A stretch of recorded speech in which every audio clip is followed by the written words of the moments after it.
Nachádzame sa v obci, ktorá sa nazýva tak ako ja, Michal na ostrove. A za mojím chrbtom je starý pamätný strom, dub, ktorý je zároveň chráneným stromom. A tento strom má odhadom asi 250 rokov.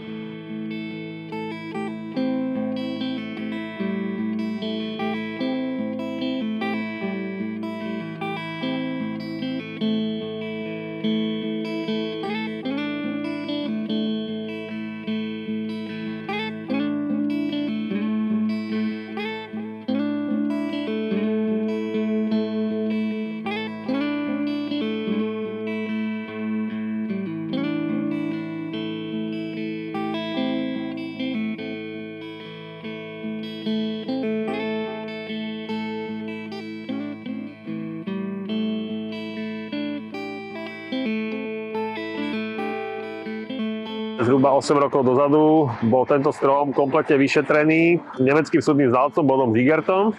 Boli vtedy vykonané ťahové skúšky, rezistografové vyšetrenie a tomografové vyšetrenie. Následne sa zistilo, že strom aj napriek defektom, ktoré má, aj tej veľkej dutine, aj tomu napadnutiu drevokaznými hubami je stále stabilný a bolo nutné vykonať len nejakú jemnú redukciu. Tá spleť tých väzieb, to sa týka našej organizácie štátnej ochrany prírody, ktorí mali jedno nešťastné obstarávanie, ktoré vyhral taký dosť neodborný pán a nainštaloval tam tie farebné račňové gurtne a tie staré väzby, ktoré mal odstrániť, neodstránil. Takže tá spleť tých väzieb, to sa nedá ani okomentovať.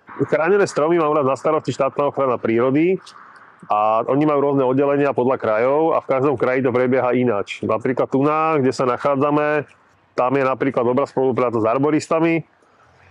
Sú samozrejme oddelenia, ktoré nespolupracujú s arboristami, takže tam je to také biedné. Ale celkovo by som tu hodnotil, že je to na zlej úrovni. Chránené stromy sú evidované, ale to je asi tak všetko. Ako vedia, koľko ich majú na papieri, ale v akom sú stave, tak to si myslím, že vôbec nevedia. Na pamätných stromoch sa nerobia zhruba žiadne zásahy.